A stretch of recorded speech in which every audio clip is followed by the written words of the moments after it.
to compare and contrast the needs identified in my research of murdered and missing Indigenous women and relatives with the needs identified in my survey data collection. It was very eye-opening, and it piqued my curiosity on how to keep this momentum and of the research and the advocacy going.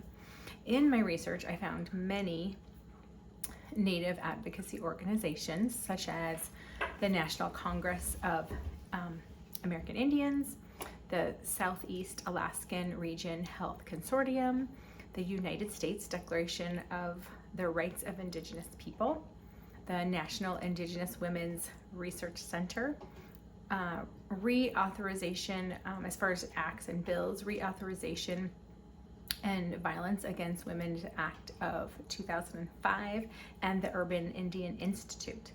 My research found information on systemic issues, lack of health care and land rights, and many other inequities.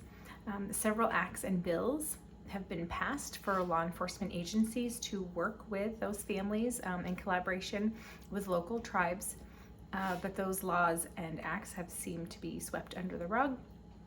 Little push or assistance or to accomplish and follow through on these acts or bills have been in place. So in contrast, my survey results found many participants unaware of the issues faced by Native populations and admitted to ignorance, which I was grateful for the honesty. They were still very curious about the topic. Many stated some too little understanding of Native historic injustices, trauma, and harms put on Indigenous population from long ago to present, and currently unaware of the major issues that they deal with. I'll include lessons I've learned and barriers I encountered from implementing my advocacy efforts. So first, the planning. It takes more time and more research, because as I continue to learn more, I wish that I could have added that information and insight, especially regarding the social media campaigns.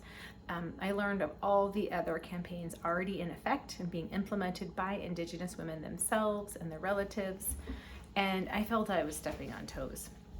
If I had actually started my walk of remembrance on my own, I felt it was kind of disrespectful, and that I should respect and honor the way they wish to be seen and heard already. And so I learned that I would definitely want to collaborate with their current efforts instead of trying to reinvent the wheel as a Hispanic white woman for the Indigenous population. I felt I really needed to honor what they have already created and figure out ways to collaborate with them. So my survey was sadly insightful. Over half surveyed understood domestic violence help and mental health care that were needed. So I don't know, I feel like it should have been all. And only about half understood that trauma-informed care was necessary along with legal advocacy. I was grateful to have so many participants. I had 16 responses. I think I sent out about 20 asks. And most of these people work in the helping fields, or some stay-at-home moms, some teachers.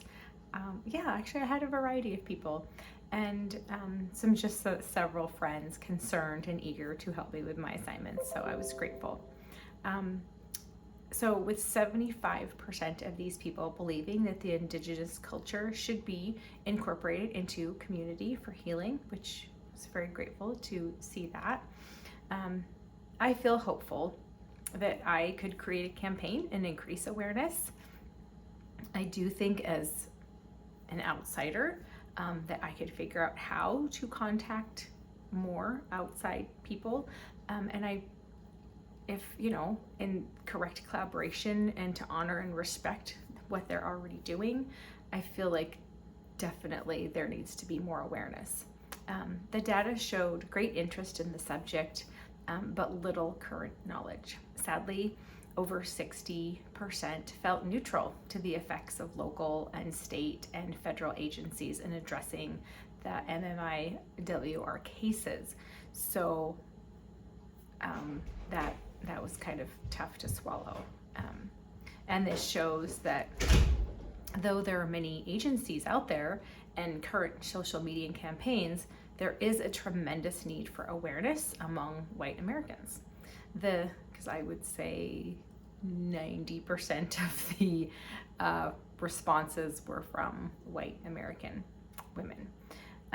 The data collection was very eye-opening. So to learn like how many participants have little knowledge on the subject. So, but who truly care and who truly want to learn more about murdered and missing Indigenous women and their relatives. So we'll see where it goes from there.